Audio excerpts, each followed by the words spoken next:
Good morning, everybody. Welcome to concurrent paper session 1B. If 1B is not where you are trying to be, now would be the time to exit. We're really grateful to our two presenters today, as well as our featured respondent, Dr. Jeannine Hill Fletcher.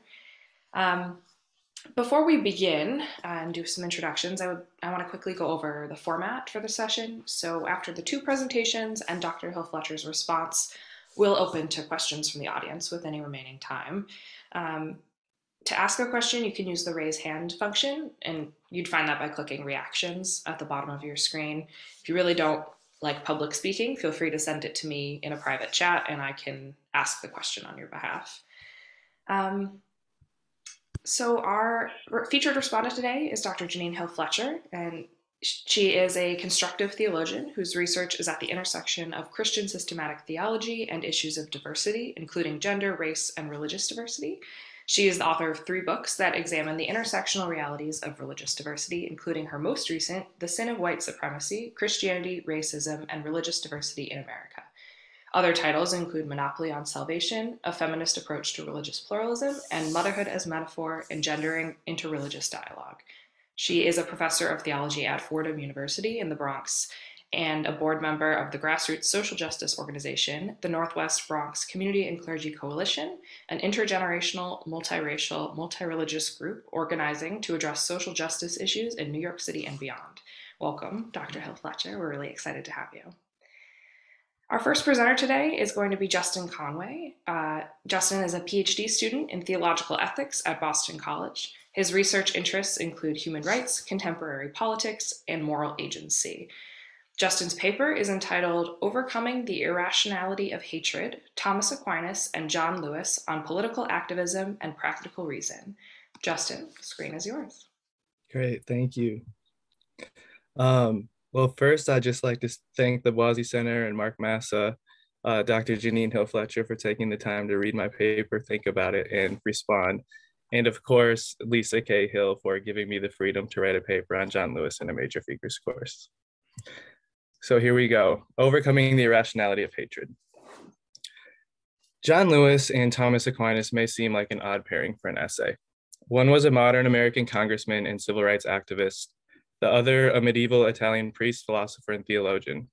Despite their disparate contexts, there is remarkable overlap in their worldviews. Accordingly, the purpose of this paper is to explore how these two figures obtained their elevated abilities to judge right from wrong and natural from unnatural, especially in light of Aquinas' belief that the rectitude of our cultures affects our practical moral wisdom. With particular attention to the natural law and applying moral principles, both figures are instructive to contemporary audiences seeking to understand how reason and virtue operate in moral decision-making, whether through theoretical treatises or grassroots politics. Taken together, I will explore methods for rightly developing practical moral knowledge. Lewis's political influence will be read theologically, as his story and writings demonstrate how social formation, individual agency, and collective action function perceiving and implementing the natural law. Aquinas offers a theoretical framework for understanding these concepts, first by defining synderesis and conscience, then on how we know the natural law, and finally on prudence. Reading Aquinas and Lewis together offers a more comprehensive treatment of moral discernment than either provides in isolation. How we reason from general principles to practical conclusions and actions impacts everything we do together. Because practical moral reasoning is foundational for social ethics, our collective inconsistencies in applying general principles to secondary precepts merit deeper analysis. For Aquinas, at least one difficulty for practical moral discernment was cultural vice. As individuals existing within broader cultures, we are inevitably formed by prevailing cultural norms, including those that are vicious and corrupt. Turning to John Lewis's story and lived theology will identify ways for overcoming problematic cultural biases and corruptions that impede right reason. However, I recognize that it is not immediately obvious why John Lewis would helpfully illustrate the problem of reasoning against prevailing cultural norms.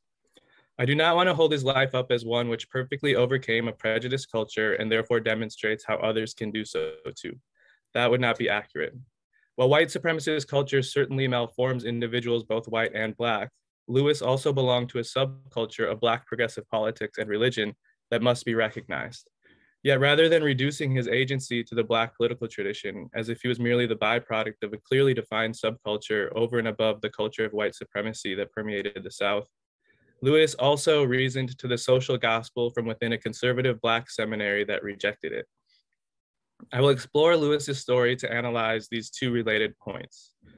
First, Lewis differentiated himself from other Black conservative traditions in which he was formed. Learning about what drew him to the activism of Martin Luther King Jr. instead of the more conservative and isolationist ethics taught during his seminary education reveals an example of challenging the norms present within one's own immediate context despite existing structures and social obligations. Second, once Lewis associated himself with the civil rights movement, he stepped into a countercultural tradition that exposed wrong reasoning within a more dominant culture of white supremacy. The political context of Lewis's activism demonstrates how marginal perspectives correct the dominant consensus about justice. Aquinas' distinction between synderesis and conscience is pertinent to any discussion about moral discernment, as it addresses the various ways in which we judge right and wrong. Synderesis is the ability of human beings to cognitively distinguish between right and wrong, and is important because it provides a framework for evaluating the morality of all actions. Since we are able to intellectually grasp first principles, such as the principles of non-contradiction, that the good be pursued and that the evil be rejected, humanity shares a basis for ethical reflection. Simply stated elsewhere, Aquinas describes synderesis as the understanding of principles. Synderesis offers the theoretical guidelines for rational debate, even when not explicitly named. How we arrive at the understanding of principles is an ongoing debate. Some have argued that there's a strong inductive component to knowing the natural law, or how things are objectively right and wrong in given circumstances. For them, there's a responsibility to listen to and accompany others to know what is true in circumstances that we do not think fit the ideal norm. Others dispute this interpretation. Aquinas says the general principles are imprinted on the mind and therefore need no further promulgation. If the basic goods of the human person are known a priori by reason, then it would seem as if one does not need experience to discern them. Such reasoning has been a way to circumvent arguments stemming from realities on the ground and universalize moral precepts. It is evident, however, that not everyone has the same level of moral awareness, most especially in practical circumstances. In addition to the intellectual moral awareness of synderesis, Aquinas expounds upon its complement known as conscience. Following Albert the Great, Aquinas described conscience as the application of moral knowledge to specific cases. Conscience works in three ways to intellectually grasp right and wrong. Firstly, our conscience recognizes whether we have done something. Secondly, our conscience evaluates how we ought to act in this given situation by considering the question, what am I to do here? Thirdly, the conscience examines whether or not we acted well in that given situation by asking, what was I to do there? In each of the latter two uses of conscience, the activity of the conscience seeks to evaluate an action as either in agreement or disagreement with one's moral knowledge. A forward-looking conscience either incites or binds us to an action, whereas our backward-looking conscience excuses, accuses, or torments us for what we have already done. Hence, synderesis, general moral knowledge, and conscience, practical application of general moral knowledge, work together. The virtue most relevant to the activity of conscience is prudence, defined by Aquinas as right reason applied to action. Although conscience often remains at the level of theory as something that commands, the virtue of prudence has an actualizing effect. As such, prudence brings conscience to bear on any given situation through an acting agent, right reason to the extent that they have cultivated their ability to discern justly and act accordingly. Someone who was uniquely capable of prudently examining practical context was John Lewis, and attention to his story will further illuminate how inductive and socially grounded reasoning processes are integral to grasping the natural law. John Lewis cannot be understood apart from Dr. Martin Luther King Jr. Before examining how Lewis's conscience was shaped by his social location and strong intuition, it is necessary to give King attention as someone Lewis credits more than anyone else for making him who he became. As Vincent Lloyd argues in Black Natural Law, Dr. King's most compelling political insights came from his Black religious tradition and context. Instead of crafting theoretically systematic philosophical treatises about justice and law, King was most efficacious as a rhetorician and orator. His ability to move people emotionally matched his ability to sway people intellectually.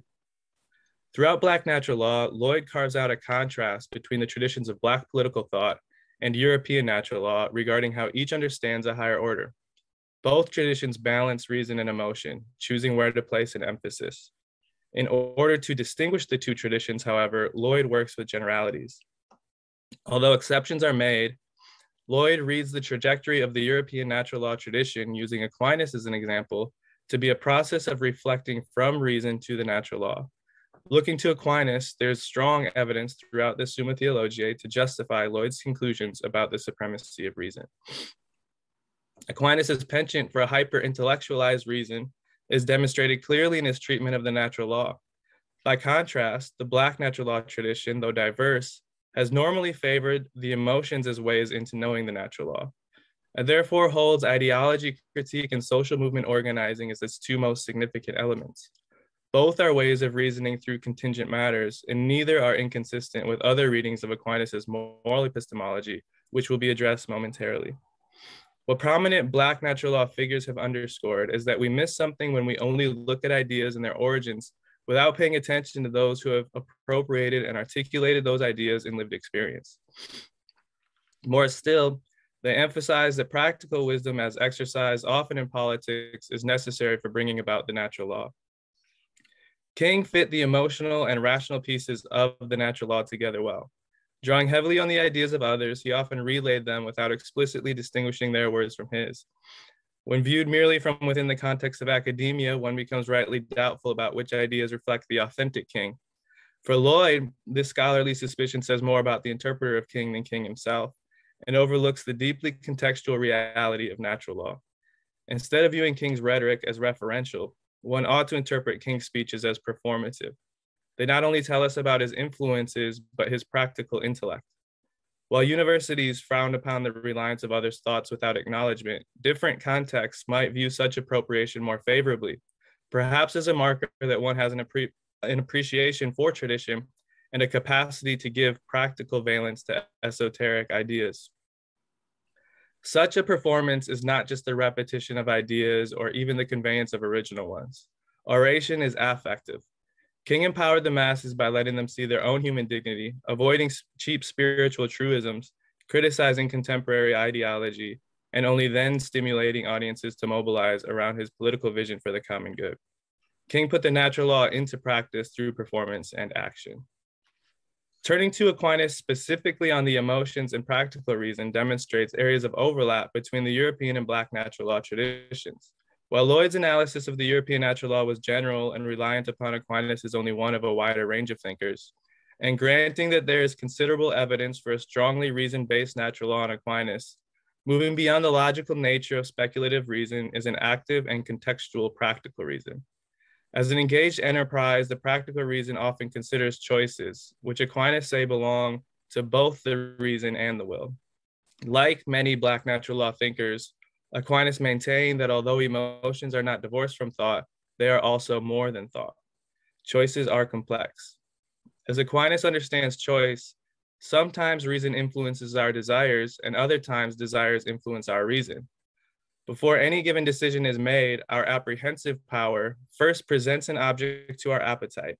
Aquinas defines the apprehensive power as both intellectual and sensory, as something that both senses danger and intellectually recognizes situations or things as dangerous. Once the apprehensive power identifies an object, the appetite either tends toward or away from the object, wherefore choice is substantially not an act of the reason, but of the will. For choice is accomplished in a certain movement of the soul towards the good which is chosen. Nuancing the wide-ranging European natural law with Aquinas helps demonstrate that while such gaps in emphasis between reason and emotion still separate the Black and European natural law traditions, neither tradition reduces human nature to one over the other. Another point at which these two traditions intersect is on practical judgment. Aquinas recognized that addressing contextual matters demands certain skill sets, one for making decisions and another for carrying them out. Whereas our theoretical reasoning forms conclusions and makes commands, our practical reasoning attempts to actualize those aims through planning and decision-making. Practical reason is about discerning what the right decision should be. For decisions to be considered right, they must have two things: the due end, and something suitably ordained to that due end. Regarding things to be done, the discernment of due ends and their means depends on the virtue of prudence.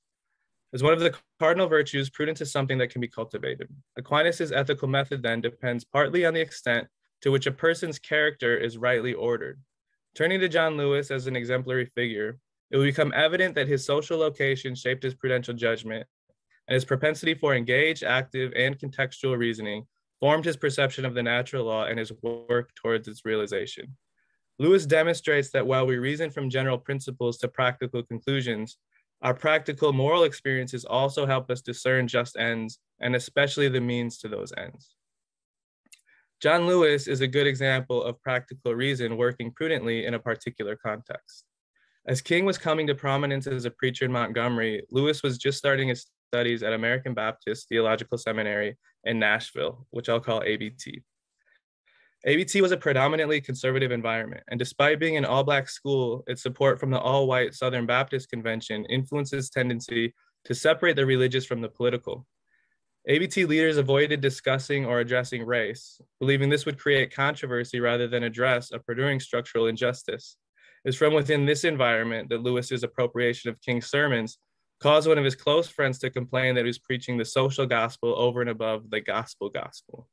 Another pleaded for him to stop preaching the gospel according to Martin Luther King and start preaching the gospel of Jesus Christ, a distinction Lewis rejected entirely. But such a view was common at ABT, where support for King was lukewarm at best. Because the predominant belief among American Christians was that God would miraculously intercede in history if God so desired, King's exhortations to socio-political action struck many as sacrilegious. But Lewis recalled, that didn't deter me. I was sold on the social gospel, and I began to feel a sense of obligation to do something. I began to feel a sense of shame if I did not. From the beginning, Lewis could see his values diverge from those of his peers at ABT, and after having been given the theological language to name the gap between what was and what ought to be, Lewis was more convinced than ever that Dr. King was right and the white South was wrong. But not only the white South, the majority of ABT with its disengaged education was wrong too. From within such a provincial environment, what allowed Lewis to discern a more socially engaged gospel message were natural law performances, primarily through the lived examples of others who sacrificed for a greater cause. Lewis felt compelled to do the same. Of note was the Little Rock Nine, a group of 9 Black students at Little Rock Central High School who were prevented entry by white segregationists, including the governor of Arkansas, Orville Faubus, who deployed the National Guard. The standoff between the Black high school students and state authority motivated Lewis, then a freshman, to petition ABT's president, Dr. Maynard P. Turner Jr., to start an NAACP chapter on campus. Turner rejected the petition, which only further moved Lewis to take action. Seeing the contextual shape of practical reason and then improvising from within his own situation allowed Lewis to further notice gaps between his values and those of his surroundings. And so was the beginning of his lifelong foray into political activism and leadership. Lewis's seminary experience shows how performance of the natural law can move the wills of others toward an objective good. The courage of the Little Rock Nine had a ripple effect. They motivated Lewis from afar to pursue justice at his seminary, a process that itself became morally instructive and generative. For Aquinas, such a demonstration of moral awareness stems from prior virtue. As the more virtuous we are, the better we will discern right from wrong. Aquinas saw how virtue operates as a precondition for sound moral judgment. This holds especially true for the vice of injustice, which Aquinas believes damages and can sometimes even destroy a community's ability to discern and comply with the natural law. Aquinas' distinction between synderesis and conscience shows he understood that human reason is especially limited in the application of general principles to secondary precepts. The more we descend into matters of detail, the more frequently we encounter defects. While general principles can be known to all, the conclusions we draw from these principles will not be equally known by all. For those with vicious customs and corrupt habits, the secondary precepts of the natural law become harder to understand and apply than for those without. As part of a community that did not recognize social action as important, Lewis was shaped by outsiders who did.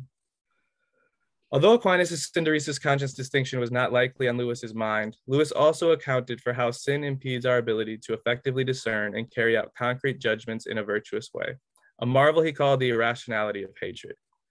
Having personally experienced the viciousness of corrupt habits such as racism, Lewis shared how vicious cultures and structures epistemically damage the collective perception of what is real, and by extension, what is right. America had held so intensely to the false notion of inherent inequality, he wrote, that we as a nation believed it was real, and people believed their reality verified it as the truth. In contrast to our contemporary situation, where equality is at least theoretically valued, the moral turpitude of segregation made it nearly impossible for Southern whites to see Black freedom and equality as just causes worth pursuing. King perceived things similarly. Reflecting on the Montgomery bus boycott, he said, "The more I thought about human nature, the more I saw how our tragic inclination for sin causes us to use our minds to rationalize our actions." For Lewis and King, experiences on the margins engendered a socially grounded introspection that develops moral insight. As evidenced by their statements on inequality and human nature, both exhibited the strong inductive component of natural law reasoning. At least for Lewis, awareness of social inequality was personally experienced before it was theorized. Even as a young child, he intrinsically knew that the world did not reflect what his soul insisted, that while he could not fully articulate it, there was a better way. Such an innate cognizance, Lewis wrote, is part of growing up under inhumane conditions. When you sense something to be wrong, you do the internal work needed to explain why there's such a divide between what your conscience is telling you is right and what society reflects. Du Bois described this common experience in the souls of Black folk as a double consciousness. To be both American and Black was to embody a paradoxical duality. There was who you knew you were, and then there was how you knew you were perceived.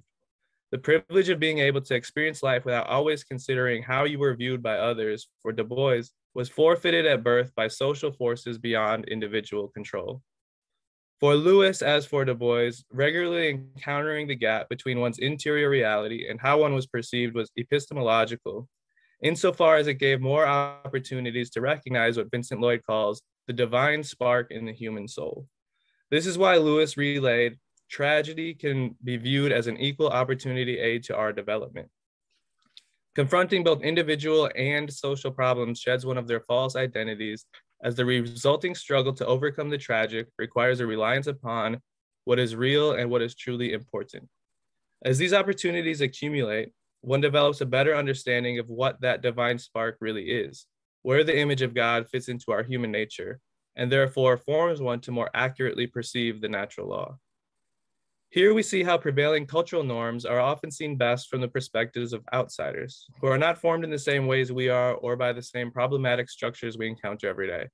What often hides in plain sight is more easily distinguished by people from other traditions and cultures, especially when those groups are harmed by the practices of more dominant groups.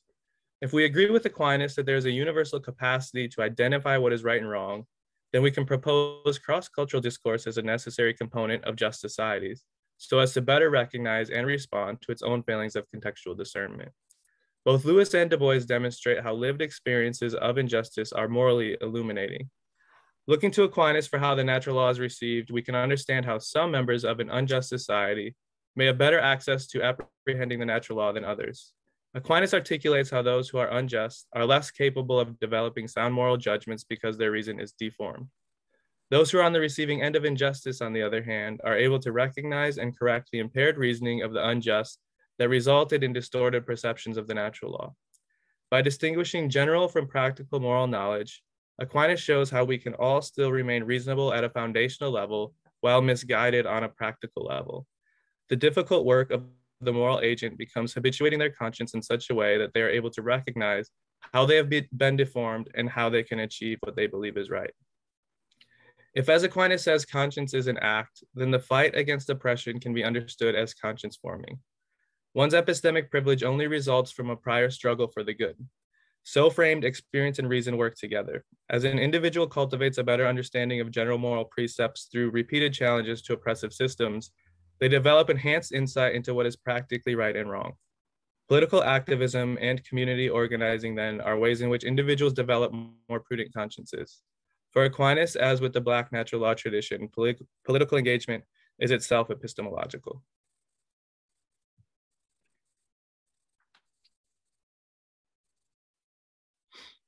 Thank you so much, Justin.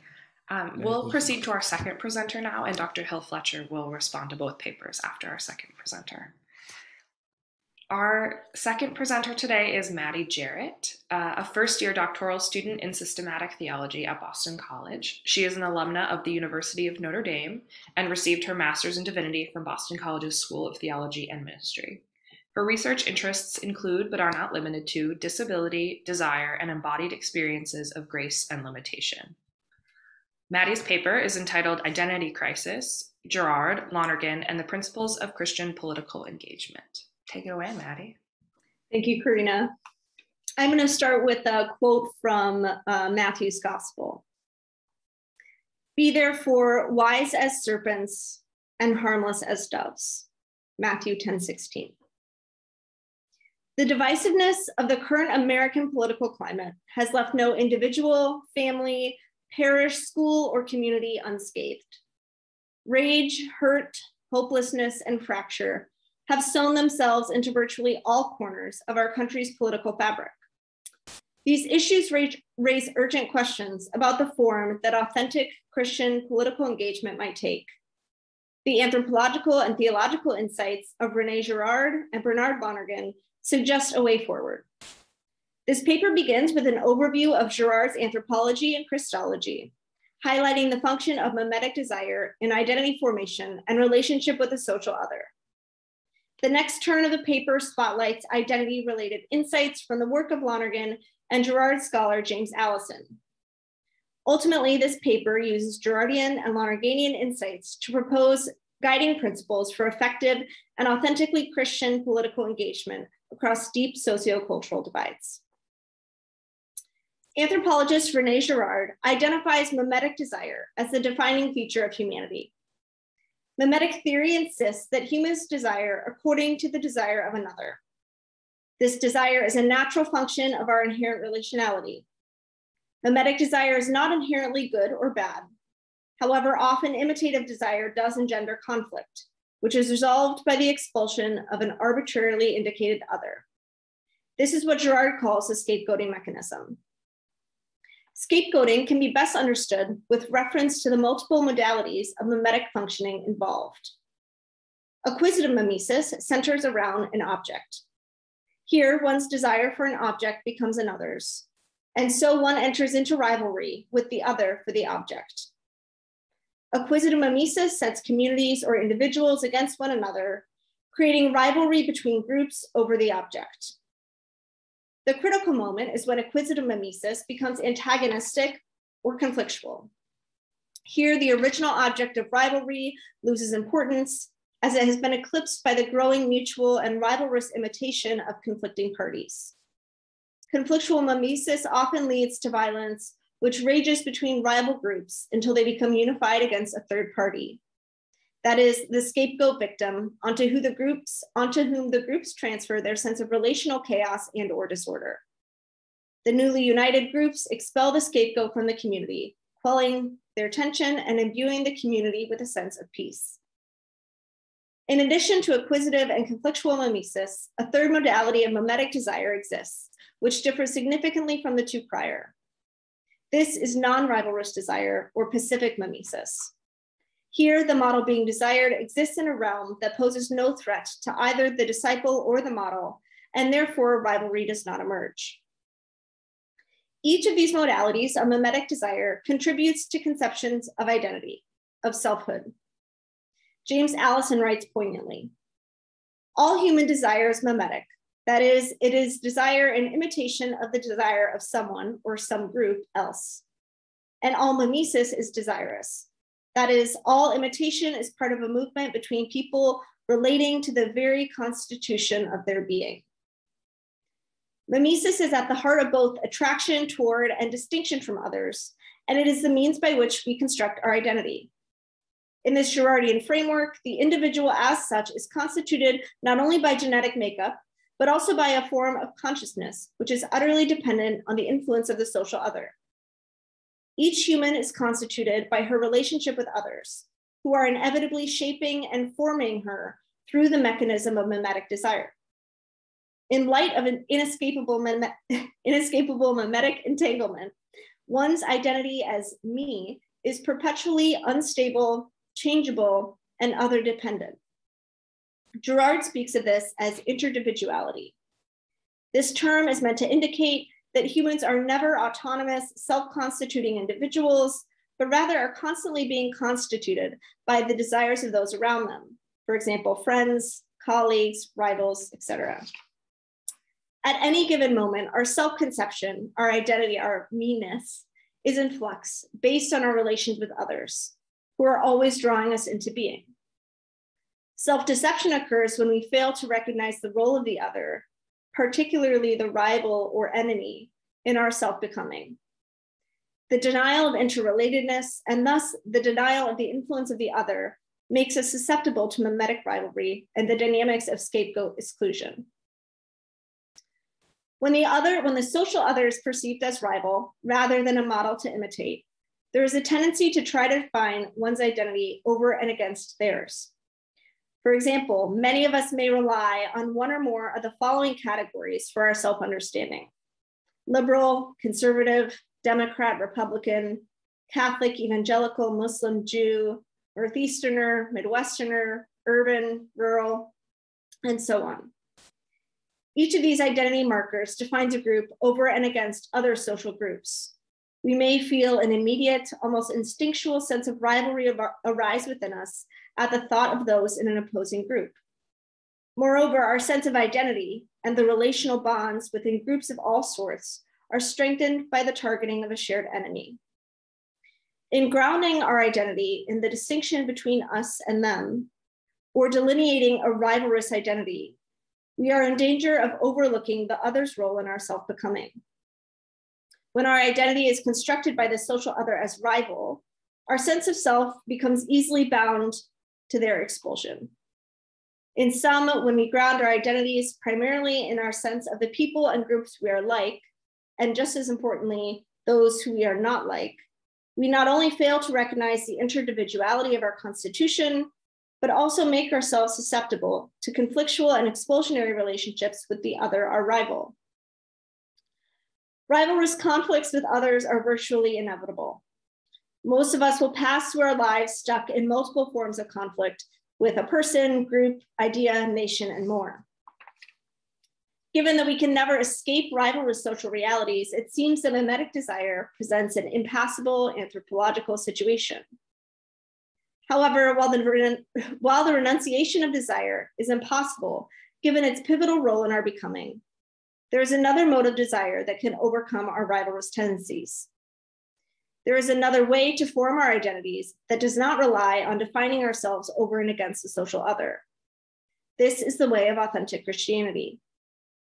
According to Girard, the revelation of Christ is his interruption of the mimetic rivalry and the redirection of desire toward pacific mimesis.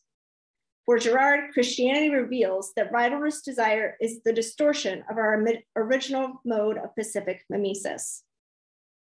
Allison notes that throughout the Gospels, Jesus is making a point about a pattern of desire, which is not in any way at all run by what the other is doing to it, which is not in reaction in any way at all, but is purely creative, dynamic, outward going, and able to bring things into being and flourishing. Jesus models a formation of selfhood that is grounded not in rivalry or self-assertion over and against the other, but rather in relationship with God. His example invites us to relinquish a sense of self defined against the social other and embrace a sense of self constituted by God. In sum, Girard's anthropological analysis reveals two primary patterns of desire, both of which inform and impact conception of identity. In the first pattern, identity is received from the social other amidst mimetic reciprocity and rivalry. The self is constituted primarily by the desires of others. This desire is lived out in rivalry, and identity is grounded in defining oneself over and against the social other. In the second pattern of desire, identity is given by God. Mimetic desire is directed towards Christ's model of pacific mimesis. Here, identity is first and foremost grounded in the capital O other. This anthropological situation generates important questions. given our tendency to form our identities in relation to the social other, how might we begin to reform our identities in the service of a new mimetic practice? How might we begin to embrace an identity constituted by God? For these, we turn to the insights of Bernard Lonergan and James Allison. For Lonergan, the most fundamental fulfillment of our selfhood consists in relationship with God. Our being in God is an immediate part of our reality and the most constitutive element of our identity. Recognizing and developing our groundedness in God is a fundamental means of reconstructing our identity in the service of overcoming mimetic rivalry. Notably, recognizing our being in Godness is not a matter of self-study or analysis. Rather, according to Lonergan, one comes to it through prayer. Prayer consists in opening ourselves to that which is most immediate to us, the divine presence.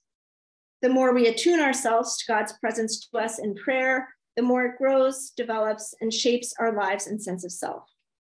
We begin to recognize our fundamental belongingness and belovedness by God. In recognizing God's presence to us, our reliance on the social other for self-understanding begins to dissolve.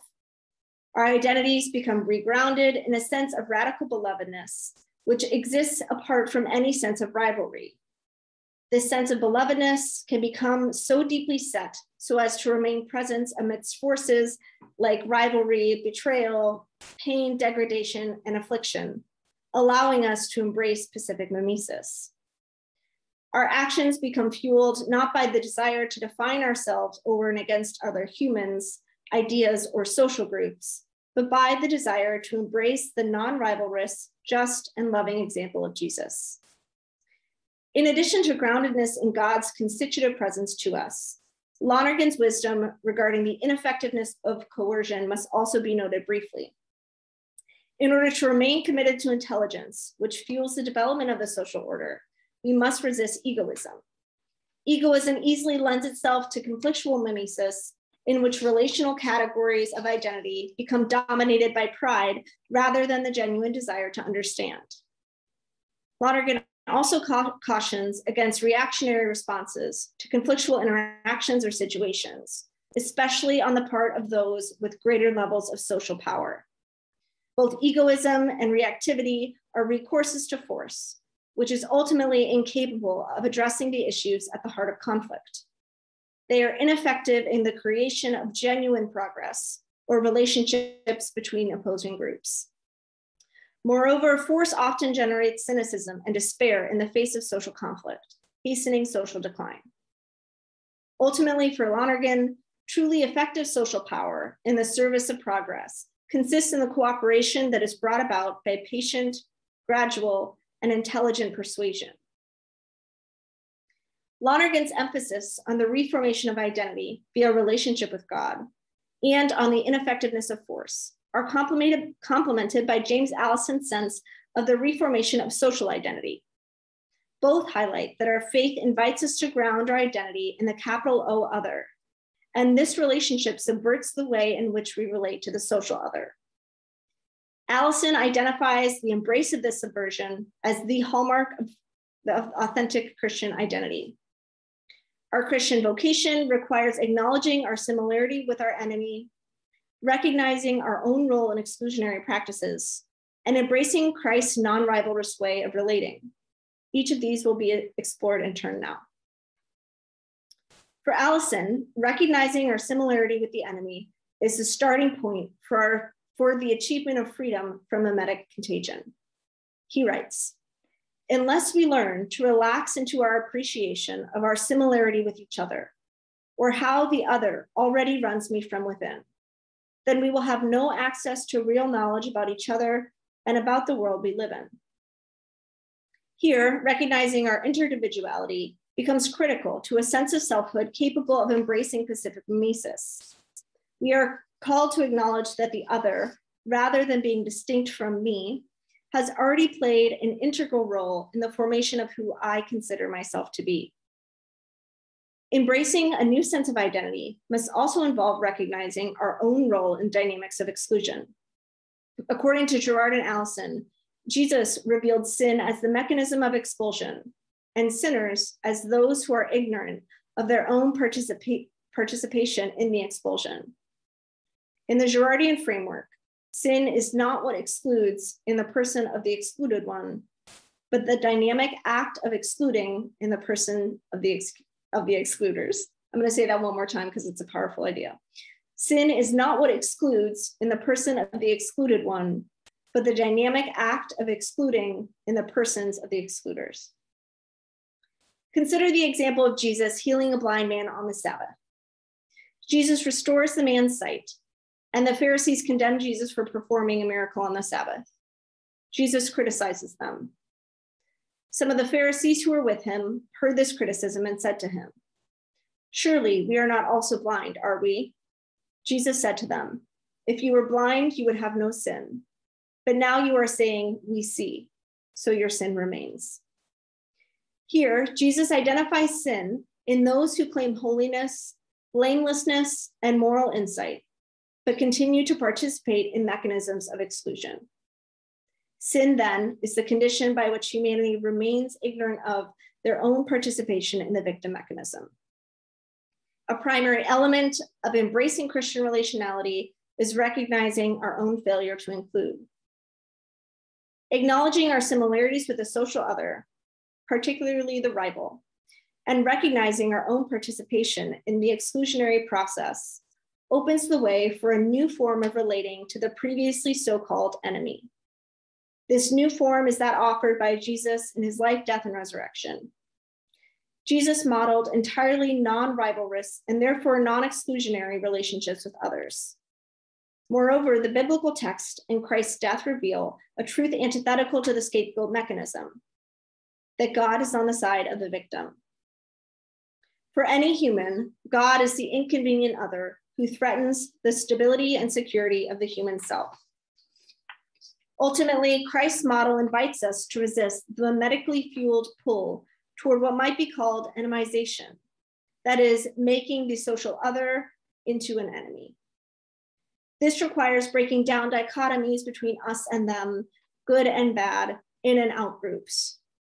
To highlight this new relationality, Allison offers a powerful interpretation of Jesus' most important commandment.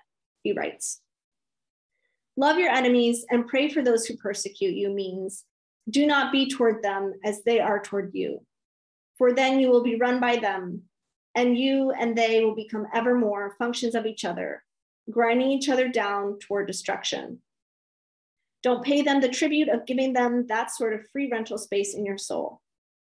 Instead of that, allow your identity to be given to you by your God who is in heaven, who is not in any sort of reciprocity with them, and is able to be toward them as one holding them in being and loving them without reacting against them.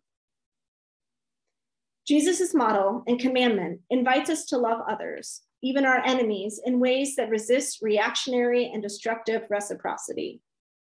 It invites us to embrace a form of love that is capable of creating something new in the midst of a mimetic cycle of cruelty, prejudice, corruption, and violence. That is the true witness of God's presence. The conflict, disagreement, and temptations of rivalry that saturate our current political climate are reflections of the mimetic desire by which we are all constituted. Responding to these forces in a way that reflects Christ's example is an incredibly delicate matter. Combined, the insights of Girard, Girardian scholar James Allison, and Lonergan suggest three gestures of authentically Christian political engagement. Number one, recognizing one's own participation in mimetic rivalry and the dynamics of exclusion, and relinquishing a sense of self that relies primarily on distinction from the social other. Two, regrounding one's sense of self primarily in relationship with God. And three, embracing the pacific mimesis modeled by Jesus, which allows us to engage in a relationship with the social other while remaining grounded in non-rivalrous love. In the face of political conflict, tension, and hostility, the Christian call is to resist the lure of enemization. It is to resist the temptation to rivalry or insult, or to define oneself over and against the social other in any regard. It is to embrace an identity that is grounded firmly in relationship with a loving God, the original and most authentic source of our selfhood. This identity subverts our social relationality. Our enemies are no longer enemies, but God's beloved ones, suffering under the sway of mimetic rivalry, just like us. The powers of coercion, force, and violence are exposed as empty and ineffective shells of rivalry's form. Christ reveals the shape of true power, the only force capable of effective conversion. That is nonviolent, patient, and persuasive love. The embrace and enaction of this love transforms us into mediators of the very being who constitutes us, which is the ultimate fulfillment of our Christian vocation. Through this inaction, the mimetic cycle of rivalry is disempowered, and relationships are imbued with something dynamic, true, and infinitely more powerful, the presence of God. Thank you.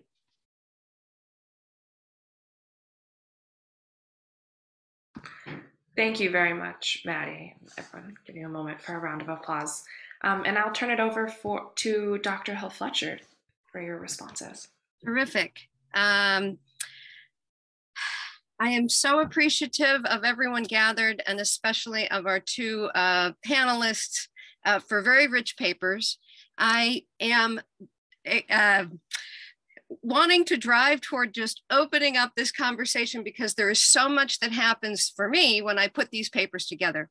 But what I planned was that I would say a little bit about what I love about putting these papers together, and then I have to change my view here so I can see everyone, and then I would turn to each of the paper presenters and ask specific questions. And as I was listening to you just now, I heard new things that sharpened my own understanding. So I'm hoping that my questions are still illuminative.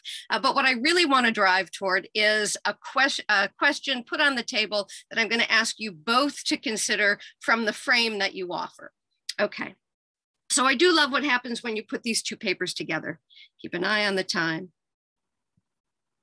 They make us think deeply about our constitution as human persons, as ethical persons, as persons desiring to do the good and to live out our being created in the image of God. With the help of the texture of real life, of theologians, ethicists, theorists, legislators, and activists, I've spent time with your insights, and I've really been thinking deeply from many different angles about how we come to be constituted as persons, especially given the reality of the human condition and how broken, failing, sinful, pain-filled, and conflictual we know we are. The conversation has brought me to very deep theological questions that, as a systematician, I want to think carefully through the model that each of you offers, because I want to have foundational building blocks that I can offer to other Christians as a way of motivating us, deeply rooted in our Christian story and working towards the transformation of our world. So the deep theological questions that have surfaced for me in light of the challenges that we face in the world, real challenges, real divisions, and real failures of our being human in the world today are these. And I know in my mind, I'm driving toward this very specific practical example of the conflicts in our world. But I think that each of your papers really says, we have these conflicts in the world. How do we bring our ethical reasoning, our theological reasoning, so that we're thinking deeply about who we're supposed to be? And I want to apply that to this very specific practical example. But you've made me really think, are we made in the image of God? And then we become formed by our desires, and we're drawn to the people around us, and then we fall away from our creative image?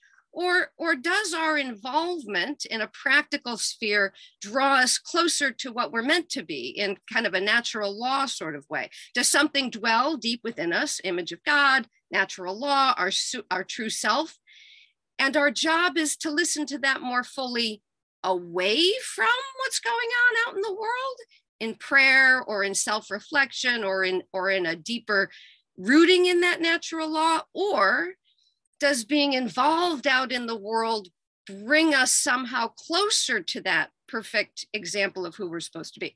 And then in this, you're going to hear that I'm specifically asking you questions about Christology. I'm a systematician, right? I think about the very specifics of how things fit together, but I also think of the work that I do with Christian congregations, where the thing that we share is this Christian story, right? And so how do we motivate Christian congregations with that Christological center? But here I also had questions. Should we be drawn in desire to Jesus? And I think I've heard it sharpened now that Maddie has presented it, but should we be drawn in desire to Jesus and emulate how he relates to God and acts in the world? And I think that one answer is yes, of course we should be doing that.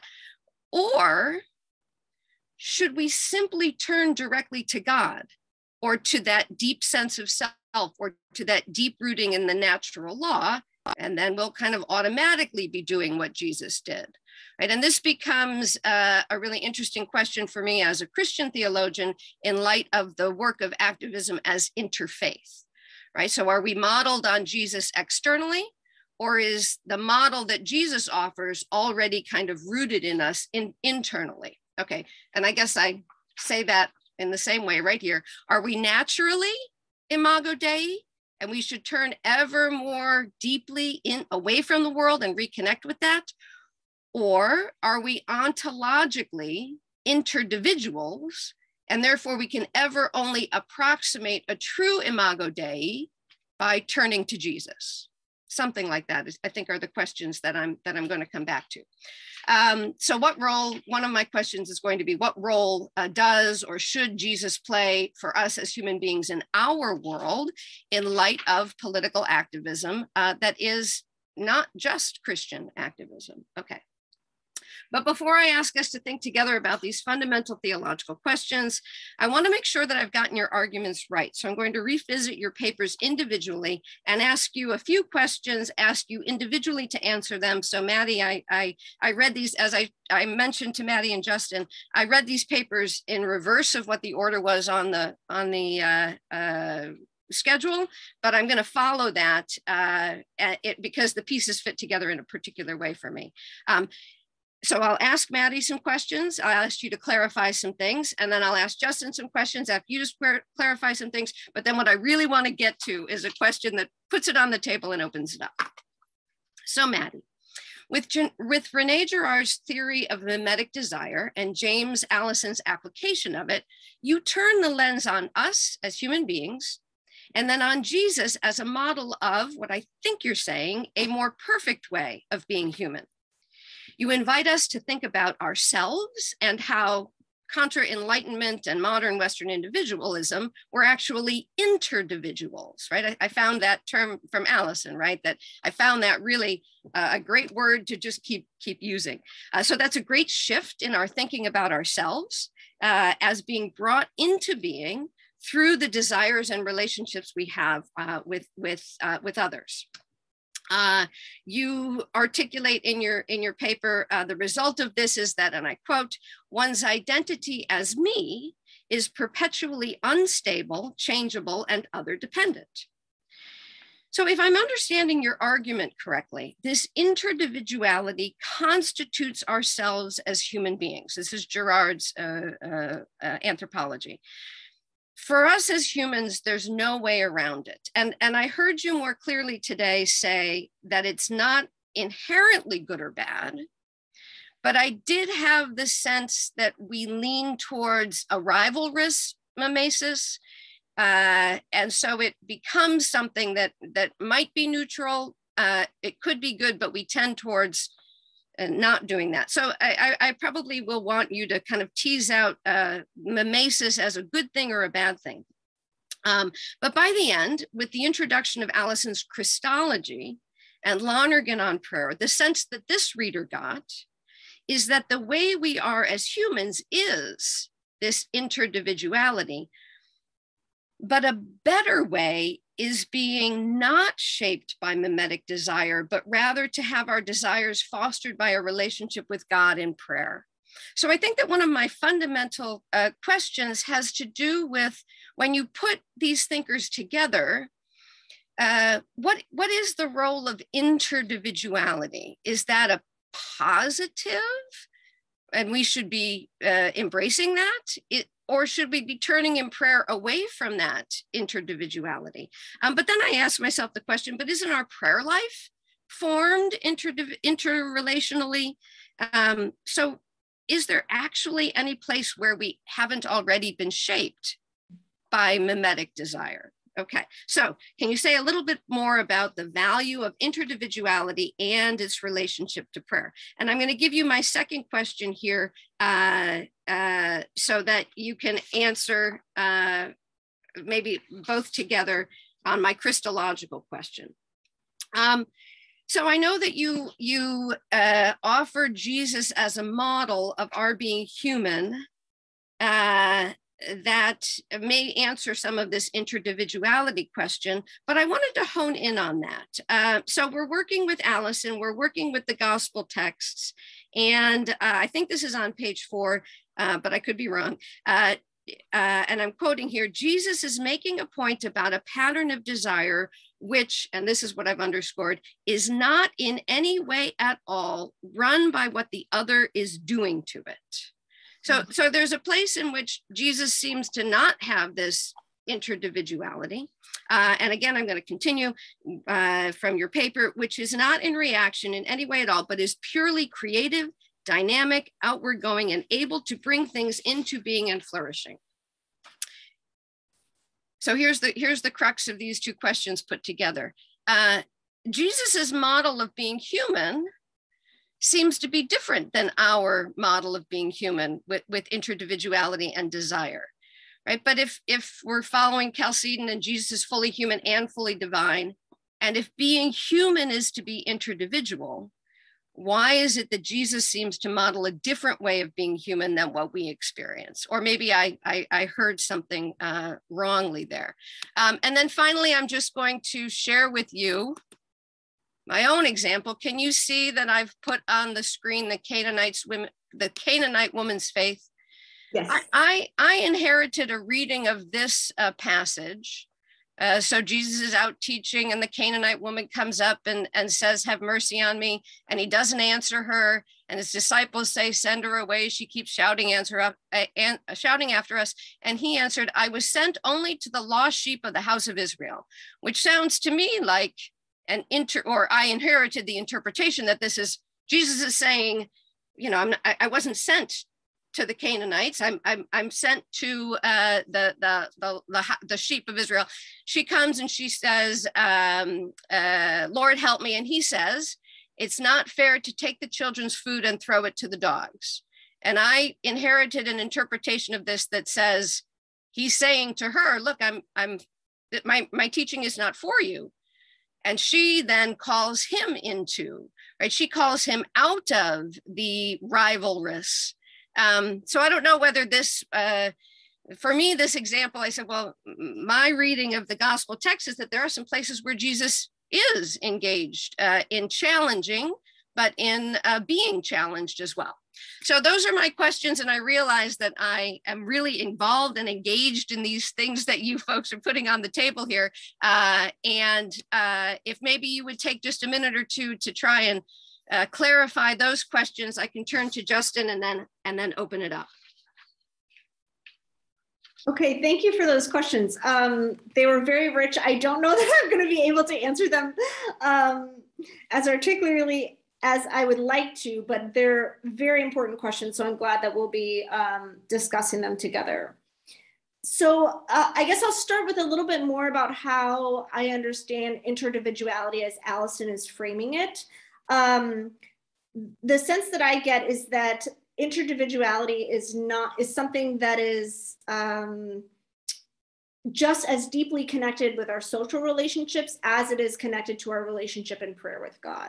So this formation, so all of the movements of the paper that I'm describing, I think are rooted in the formation of desire that is inherent to our human nature. So the formation of desire does happen in social relationships, but most powerfully, I think what Allison and Girard are trying to, and Lonergan ultimately are trying to encourage is the formation of desire in prayer, and that that is a function of interdividuality in relationship with God. So I wouldn't view the social relationships and relationship with God as separate, but as two movements of the same formation of desire. And I think that the example of the Canaanite woman is really powerful because it does highlight that our sense of desire and inclusivity is both formed by the social other and can be, in fact, enhanced by our model of Pacific mimesis. Our ability to engage in Pacific mimesis can be enhanced by the social other, in addition to relationship with God in prayer. I think that what I heard more clearly in your presentation and going back to it is that mimesis can be a problem, but it's the Pacific mimesis that you're asking us to embrace, or that Girard is asking us to embrace. Is that more a clearer reading? Yeah, okay. That's exactly right. Thank you. I appreciate that clarification. And actually, it kind of speaks to your question about the difference between good and bad mimesis. So Girard would say that, like I mentioned just super briefly at the beginning of the paper that I probably could have expanded on, mimesis itself, which is ultimately like the way in which we desire, that is, he's arguing, inherent to our human nature, is not inherently good or bad. When it is directed in or through rivalry, or when it's used or formed to shape exclusionary practices or rivalrous relationships, then it would be, bad. And actually, Allison and Girard locate this tendency toward rivalry as a form of original sin. So that's kind of a separate fact, but I think it's really interesting that that's what they identify as a function of original sin.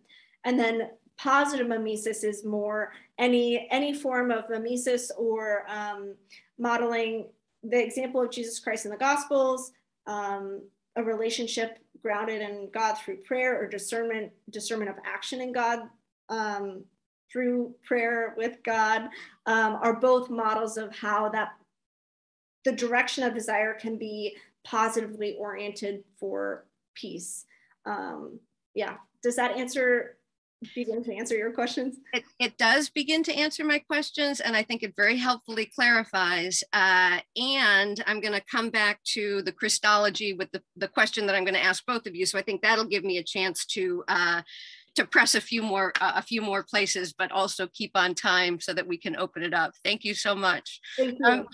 So I've asked Maddie, where does the Christology, where does that, that's kind of one of the places where I think pushing the work could happen.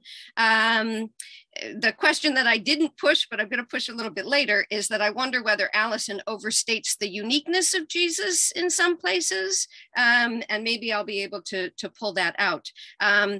And Justin, for you, I may eventually be able to tease out the question of is there a Christology in the work that you're doing? But I want to follow the same format, revisit your argument, and arrive at that among a few other questions. So Justin, you've presented your reader a really engaging argument that asks us to rethink, or asked me to rethink, what I thought about natural law, and to revisit an old friend in Aquinas, but also to expand my horizon with the tradition of Black natural law. You introduced this reader to some new and complex concepts from the tradition, which are actually quite saturated and worth unpacking further. And I learned how to say it from you because I've never encountered this word before. Synderasis? Okay, so that's the term that I thought, okay, that is a building block of Aquinas's understanding, and so I'm gonna retrace what I understood to be presented here. I'm not an ethicist. I'm of course familiar with Aquinas on many other things, but this sense of synderasis, right, as having principles embedded and an innate ability, I think that that functions clearly throughout your presentation, but it also is a location where some of my questions are going to kind of be teased out. So you ask your reader to think about our Constitution as ethical persons and to consider this concept of synderesis, suggesting that it is Aquinas' way to propose that humans have an innate ability to understand principles of right and wrong because these are imprinted on the mind. I'm going to come back to that, our innate ability to understand right and wrong. And honestly, I'll give you the punchline of my question. Is it possible that we're understanding the good or the right or the wrong in fundamentally different ways? So even though something's imprinted, we've defined it differently, but we'll come back to that. Because the threefold steps is that we have this imprint, but humans don't always rightly apply those principles. And here conscience comes in and asks us to apply the principles in concrete situations. We use the term prudence to identify the way humans bring the experience-formed conscience to bear on a particular situation. And I really was drawn to this description of the forward-looking conscience as it incites or binds us to an action, and the backward-looking conscience excuses, accuses, or torments us. And so here's synderesis, the general moral knowledge, and conscience, practical application of the general moral knowledge, work together. So I thought that was just clear and beautifully stated to ask us to think, right? How is it that we judge and act in the world? And I think those basic building blocks would be helpful for mobilizing Christian communities. But here you ask us to consider Vincent Lloyd's enhancement of what I had received as the natural law tradition, where this whole process is informed not by sitting and just thinking about a situation, past or present, but by the deep learning that affect or emotion can bring about. With these two streams of natural law tradition, you write toward your conclusion that Aquinas shows how we can all still remain reasonable at a foundational level while misguided on a practical level. And I think that I heard it a little bit more clearly as you returned, as I heard again, your use of John Lewis, because we have these moral principles embedded, and then we have conscience and prudence that helps us make action in the world. But part of what you're doing with Lewis is you're asking us to feel the texture of that practical experience shaping our understanding of the good and the true. I think that that's what I'm hearing you do. So beautifully, you ask us to consider John Lewis as an example of this. Lewis was formed in a socially and politically conservative Black theological tradition, but came to reason out a more persuasive theological tradition. And I wondered if it's more faithful to the very embedding of the natural law.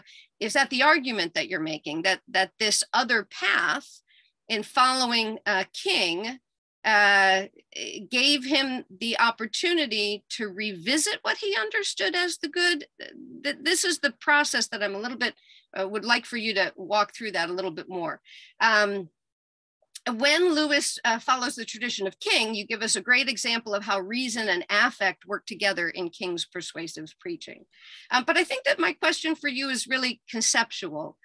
Can you walk us through how Lewis models a natural law tradition specifically on the shift from one model to the other? Because surely the folks at ABT thought that they were forming their seminary in the good, right? But what your description of Lewis offers us is that through the practical experience of being part of another tradition or a parallel tradition, it was possible to reshape what he understood as the good. So there's this innate imprinting, but something about our practices reshape that.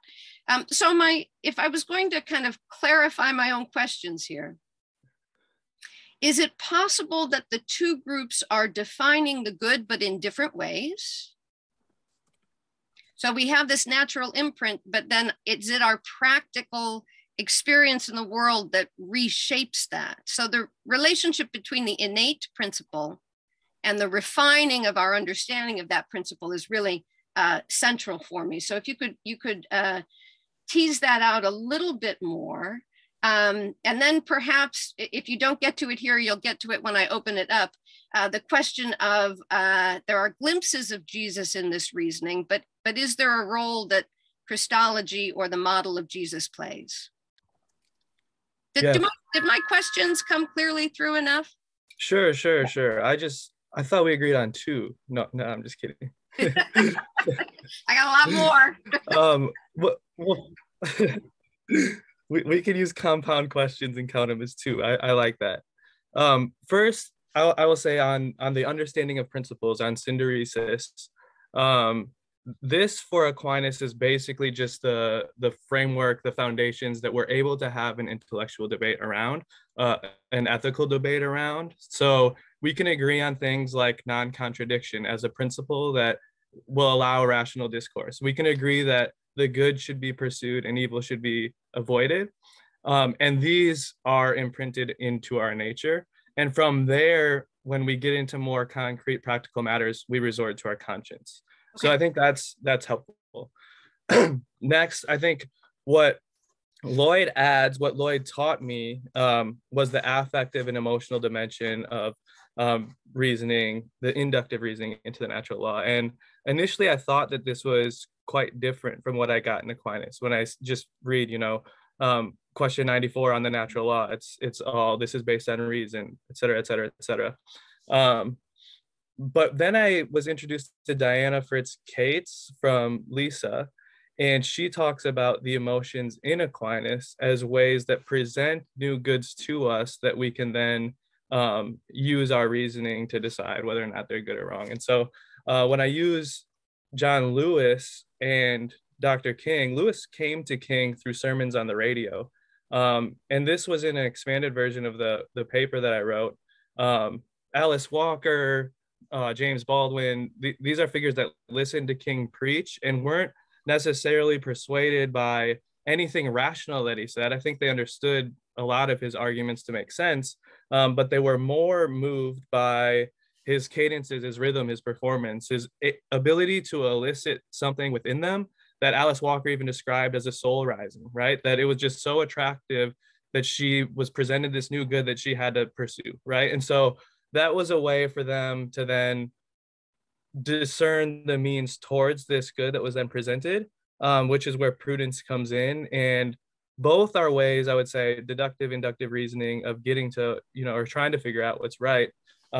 Again, the Black natural law and the European natural law are not opposed to either one of these, which is what I wanted to bring out, but sort of place an emphasis in whether they're going to prioritize deductive or inductive reasoning. And for John Lewis, as for King, as for a lot of these figures in the Black political tradition, it really came through this grassroots organizing, and that extended through his time in Congress. He said he had this, he wanted his legislation to be motivated by the spirit of the movement, by the belief that we should eradicate inequalities as much as we can, but then discerning the just way forward in all these various contexts that you're asked to as an actual representative in Congress, demanded that he would, involve himself in labor unions and join picket lines and get arrested and all of this stuff that ultimately led him to being called the conscience of Congress. So does that help clarify at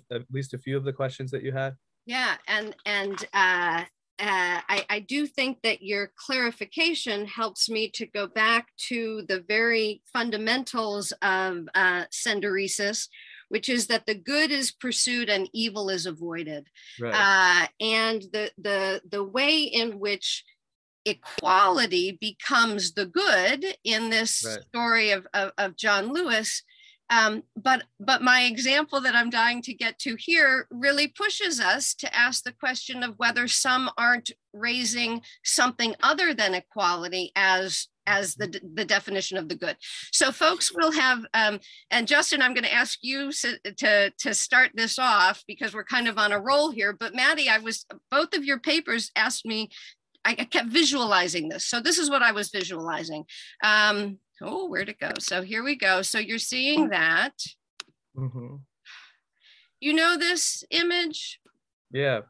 Okay, so this image, and I couldn't get a good picture of the, where'd it go? I couldn't get a really good picture. I thought this was a powerful one, right? And this was one that I was willing to kind of end on, right? When we listen to the broader news coverage of this, these white homeowners understood themselves to be under threat. And I think that that is part of the dynamics in our nation right now, is that many white Christians feel that what they have is theirs to protect. And so this image for me really sets up, I know, in my own mind, this was sort of an obvious, well, these people are obviously wrong and these people are obviously right. But if we dig a little bit, they kind of represent for me the longer tradition, kind of going back to King's letter from Birmingham City Jail. He's speaking to white moderates, right? The white moderates who were saying, look, the good here, right, is the status quo is as good as we can get right now, and we need to be gradual, right? So the question that I wanted to ask both of you is, how does your model applied here suggest to us a way forward in the real national division? And I'm willing to use this, but maybe I'll stop sharing here, because the violent expression of those white homeowners is actually a more pervasive positionality of even many congregations who will reject the Black Lives Matter movement because it is seen as disruptive, because it is seen as potentially creating violence. And so I just wanted to see if you could use your models and ask us to think about what would the way forward be on that particular divide. Yeah, sure. I could take this to start. I would say first, that's a good picture of the irrationality of hatred. And when we talk about general principles in understanding of the good, that doesn't mean that we can't be wayward in our understanding of the good. And it's a good picture of how cultural vice can really lead us to believe in something that is fundamentally untrue. And being able to see, this is the moral epistemology piece that Lloyd offered, being able to see where that's out of step with reality necessitates that one involve themselves with suffering. And for some, that just comes by nature of their person, right? That they're treated, as you highlighted, as a threat by means of their protest, by means of their body, etc. And so they're able to see immediately where their humanity is denied by others, and in doing so, and recognizing themselves to have full humanity, they can locate that gap that Lloyd calls this divine spark. That's able to really communicate, I guess, the image of God within each one of us, and then go from there.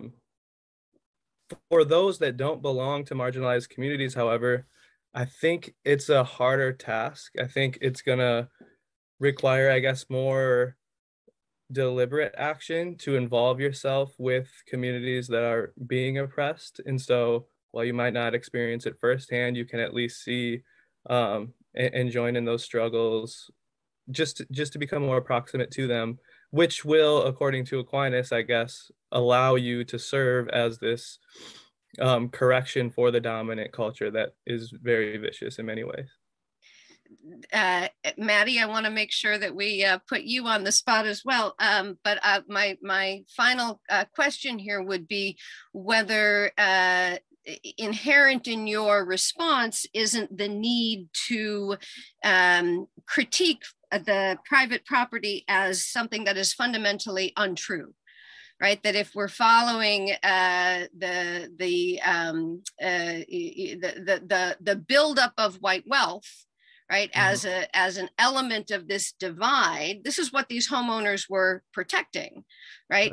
What they had envisioned as a good and what is a truth, right? That we would have to be, you're actually articulating something like Imago Dei as the fundamental truth.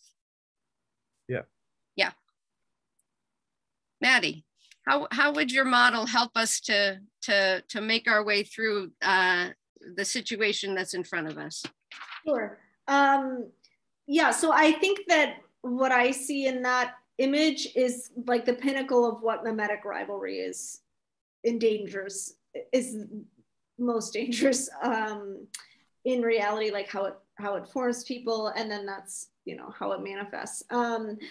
It's really interesting because I had a third section of this paper originally that talked about how this method was made concrete in the practices of Martin Luther King. So our papers converge really beautifully. And King's the program of formation for nonviolent practice is incredibly intertwined with, I think, the mimetic theory here that I presented.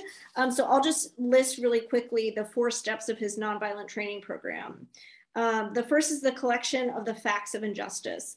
And the second is negotiation. So both of those are grounded in reason, the ineffectiveness of force, kind of the stuff that I was talking about with Lonergan.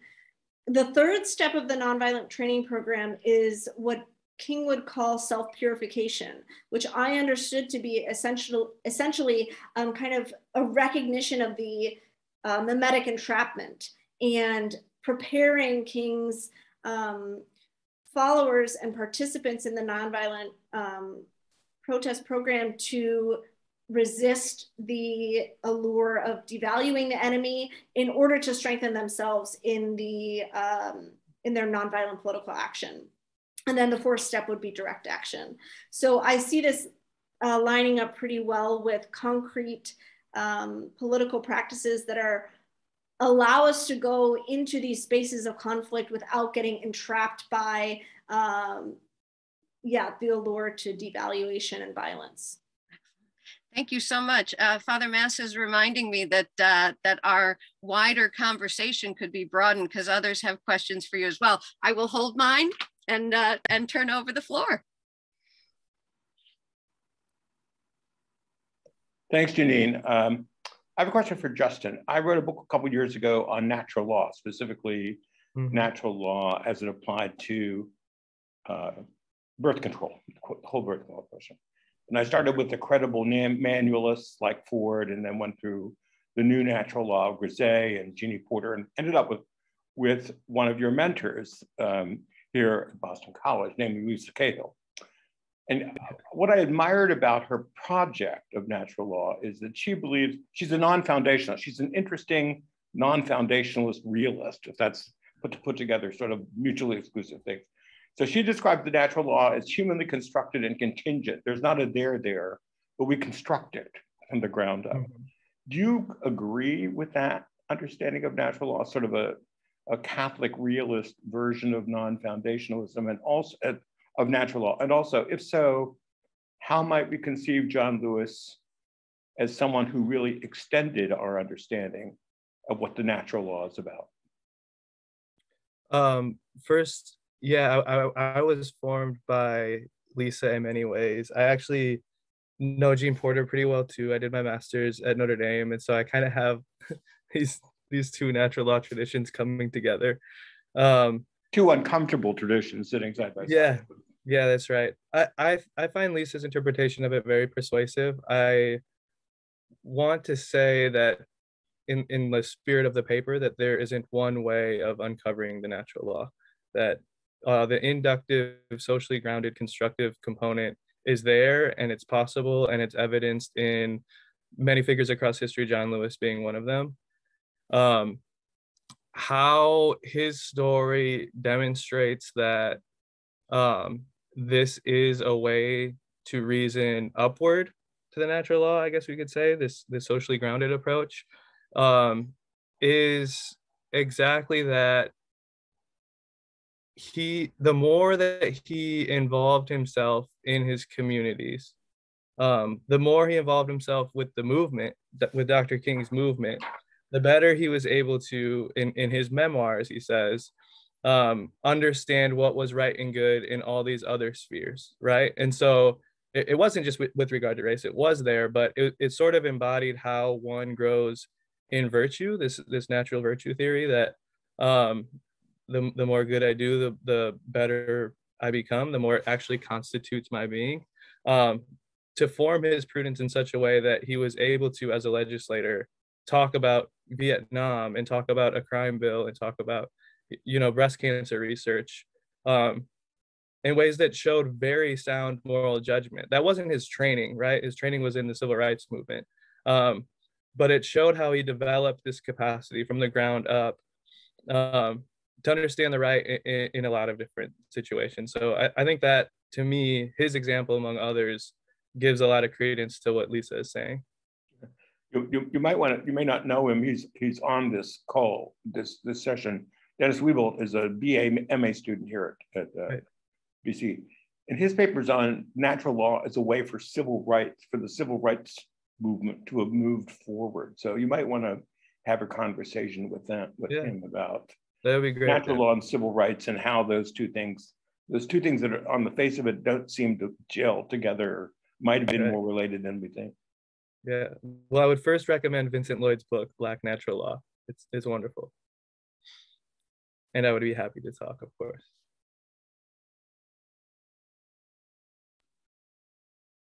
Karina, I'm not sure if I'm asking others to hop in, or if that's your responsibility to get some other questions on the table.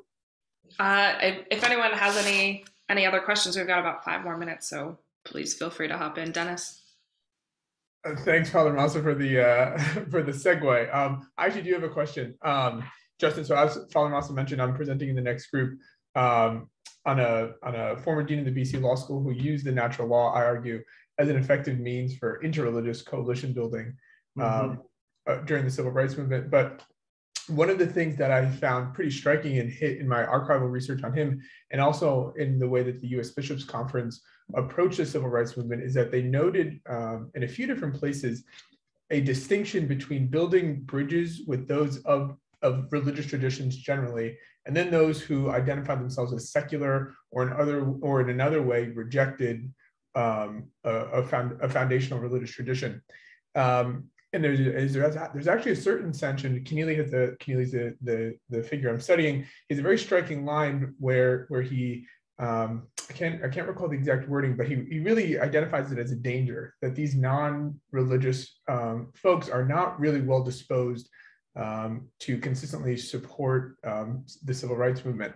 So I'm wondering if you can speak a little bit. And by the way, thank you both for your paper. They were very interesting. But how would you reconcile the natural law, the kind of the bottom up and the top down natural law, in terms of reconciling our reasoning through lived experience, and then also the application of broader moral principles? Because in some cases those are going to conflict. I mean, the classic example is, racists during the civil rights movement believed that seeing African Americans in different areas of the country, or they saw them as physically inferior, or those type of things. So there's a certain sense in which they were morally reasoning based on their experience, wrongly, as we'd all observed. But how do we reconcile that with what other figures during the civil rights movement who endorsed the foundationalist theory said, that's not actually natural law, that's something completely different?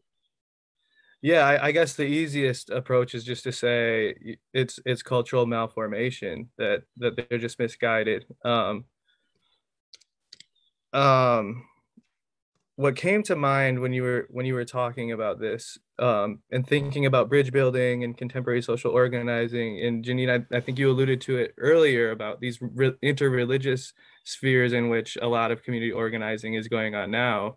When I wrote this paper, of course, John Lewis was very religious. He says the first thing that he recommends to anybody is to grow in their faith, and that's going to take care of a lot to him.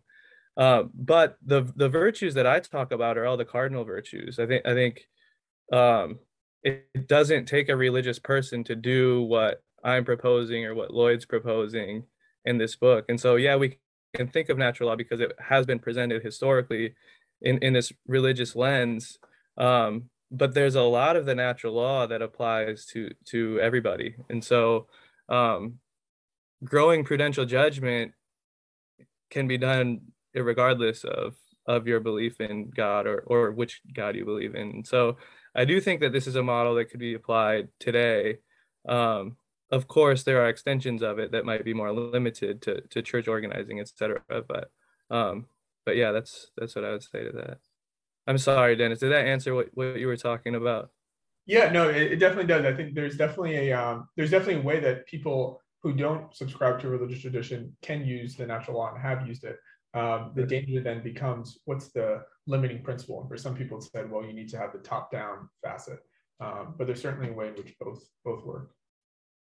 I want to recognize that we're at 11:20, but I can't help but also want to turn back to Maddie and Justin as well, in terms of thinking about the ways, and I think Dennis raised this, thinking about the ways that your proposals might ask us to think about the fact that Christian congregations and Christian traditions are using the same materials, but they are coming to very different conclusions. So I was just thinking about the ways in which we might have to unpack a little bit more how these things are working as frameworks in Christian traditions, the frameworks that both of you offered, but that we might have to look for another interpretive element, so that we're saying it's not just Christ in general, it's not just Jesus in general, it's a particular reading of Jesus that we might need to think about ways of getting into those